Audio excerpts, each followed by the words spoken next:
If you guys haven't seen lately, mortgage rates are almost to an all-time low. Hey guys, it's McKeown back again with another video this week. This week I wanted to go over mortgage rates and where they currently stand today in our market. If you haven't had an opportunity to take a look, mortgage rates at the beginning of 2021 were at an all-time low, probably January to February of this year. Afterwards, they kind of hit a spike up, a lot of inflation happened, cost of lumber went up, and just a bunch of things caused interest rates to go back up. People weren't really sure whether or not interest rates were going to continue to climb or if they would mellow out and kind of just stay as is. Well, now we are at the end of July and mortgage rates for the past couple weeks have come back down almost to what they were at the beginning of the year. Just to give you guys some insight, back in the 1980s, interest rates hit an all-time high north of 16%. Could you imagine possibly purchasing a house today with an APR of over 16%? Real estate investing probably just wouldn't exist, to be honest with you. There'd be no way, there could be a way, but it'd be very hard to be able to attain a loan and have a property cash flow. Now, if you fast forward to today, and I've been in real estate for about 4 years, it's at almost an all-time low. Now, I have been in real estate for the past 4 years, really since the summer of 2017. I did purchase a property at that time as well as at the end of 2017, and just in those 6 months alone, interest rates went substantially higher.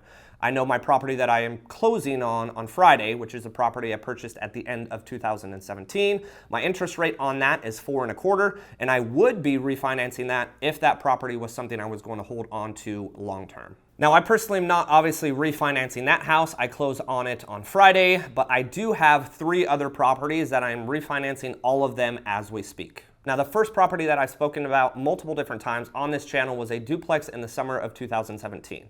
I believe the interest rate was 3.25%, maybe 3.5%. I then refinanced it once, and again, I'm refinancing it again all the way down to 2.25%. Now, the other property that I also have is a VA loan. Again, both of these are VA loans. That's a quadplex. That was 2.875, and I'm refinancing that property as well down to 2.25. And last but not least, I do have one other property that I've featured a couple times on this channel lately. I should have a final video up in the next couple weeks. It's a property that I bought cash, or I'm technically using the BRRRR method with it. Bought it cash, and I'm going to refinance that. That property, as an investment property, I'm going to be able to get a 3.25% interest rate on. Now, to give you guys some background as well, I purchased a single family at the end of 2017 as a primary occupant home for 4.25%.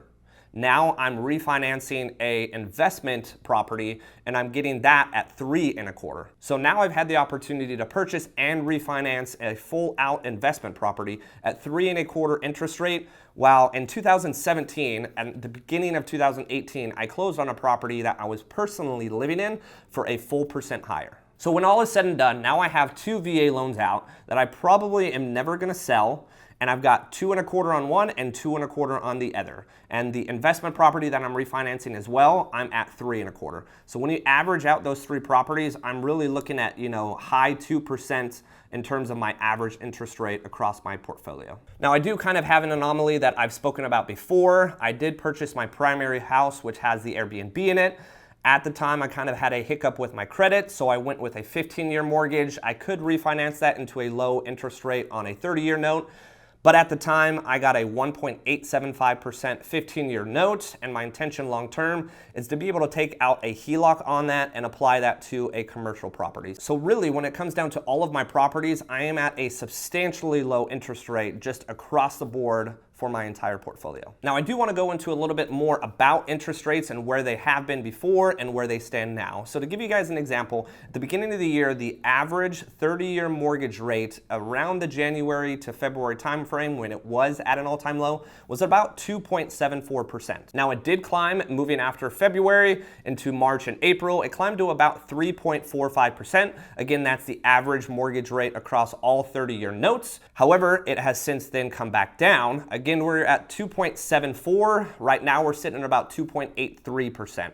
So we're not quite where we were in January or February, but we're hitting awfully close to an all-time low again. So to give you guys just something to compare here with the 4 years that I've been in real estate, some people have been in real estate for far longer than that. Like I said before, if you were in real estate in the 80s, It's a whole different story.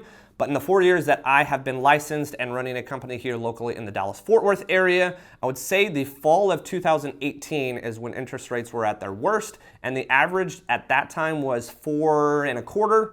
So when you compare 4.25% to where we are at 2.83%, we're talking a full 1.5% difference in terms of an average mortgage rate. Well, the real question comes into, do I refinance or do I not refinance? And I'll just give you a blanket statement. If your interest rate is anywhere probably above 3.25% or even 3%, I would reach out to a local mortgage company or maybe your local real estate agent who has a mortgage broker that they can connect you with and see if refinancing makes sense to you. Obviously, it made sense for me. I sat down with my mortgage broker, kind of ran the numbers to see, hey, is it worth it to go from 2.875 down to 2.25? Does it make sense to go down from 3% down to 2.25? And at the end of the day, it absolutely did. Now, I will go over some brief numbers on the property that I'm using the BRRRR method on. I've absolutely gone way over budget on it, but my intention here is to have everything completely done. I'm gonna own the property for the next many decades, so I know all of the money that I'm putting in now is gonna be for longevity, long-term with the property. Now, when it comes to that property, I'm going to be able to refinance it, pay back the hard money lender, as well as pay back myself a majority of the costs that I went over on budget. And at the end of the day, my mortgage payment is going to be about $1,400. $1,400 means all-in expenses, and almost every single thing outside of maybe the 2 AC units are going to be completely redone with that house. So when it comes to that property, I'm looking at about a $1,400 mortgage. Now, the $1,400 mortgage is all expenses for the most part. I would say the only thing that wasn't replaced is the roof and the 2 AC units, but both the roof and the 2 AC units are in good shape. Everything else, including foundation, electrical, plumbing, and a completely new cosmetic update from the house has been completely redone. Now, I'm gonna be paying about $1,400 a month with about 25% equity in the house, maybe 30% equity in the house. However, it's gonna rent for about $2,200 to $2,400 a month. So all that money I'm collecting on rent should be absolutely pure cash flow. I will obviously set some aside for any kind of maintenance or upkeep or whatnot, but I've essentially redone everything in the house, so I'm not expecting any major costs moving forward with that house. Now, I will give a further update here shortly on that, but I do want to jump over to my 2 VA loans that I'm currently refinancing. Again, I've moved both of those down from 3% down to 2.25% and 2.875 down to 2.25%, and the numbers are going to save me probably combined between the 2 households about $350 a month. Now, I will give a full video update on that property here shortly once it's finished, but I do want to jump over to my 2 VA loans.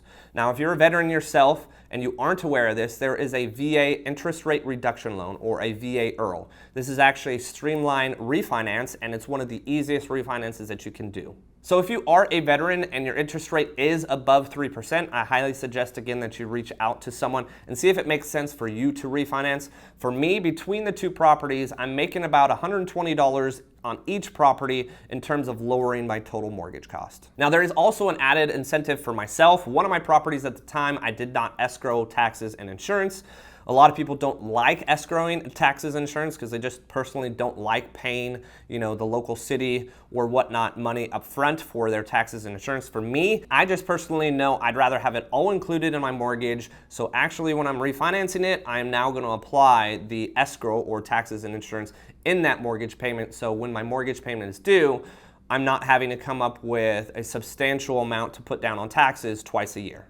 Now, it isn't actually as easy as it may seem. Don't go run some numbers on a calculator online and see that, oh, if I refinance down to 2.25%, I'm saving a substantial amount of money. There's a lot that comes into play. You've got to see how much equity you have, if it makes sense refinancing because you are resetting that clock when it comes to your 30-year mortgage. For me, I had actually refinanced one just a year ago, so it was just resetting a 29-year mortgage back to a 30-year mortgage. The other one I had had maybe for 2 years or 2.5 years, so that one still made sense though when it came to refinancing down to 2.25. But these are all questions that you need to ask your local expert. For me, at the end of the day, it made sense absolutely to refinance my 2 VA loans, and the reason being is because I do not see myself selling either of those properties for the foreseeable future. I've got 2 tenants in my duplex that are likely going to be there for the next decade, and I've got a 4-plex with 4 tenants in there that I've really had little to no issues with. Also, on the other side of that, I don't really have the intention to sell them. Now, I've got a ton of equity in both of those properties, Both of those were actually great investments for me to personally make, and I've loved having them. I'm not tired of being a landlord. There may be a time where eventually I, put them over with a property management company, but in terms of the numbers, both of those are pulling in about, $1,800 a month to $2,100 a month for a mortgage cost, and one's bringing in over $3,000 in rent, and the other one's bringing over $3,200 a month in rent. So there's really no issue or rhyme or reason why I would ever want to sell them. So at the end of the day, it comes down to two questions that you need to ask yourself when it comes to refinancing. Question one is going to be, what is my current interest rate? If your current interest rate is above 3% or maybe above 3.25%, I would highly suggest that you reach out to your local expert and see if you can refinance down to a lower interest rate. Especially if you're sitting in the 4s or 5s, it's a no-brainer.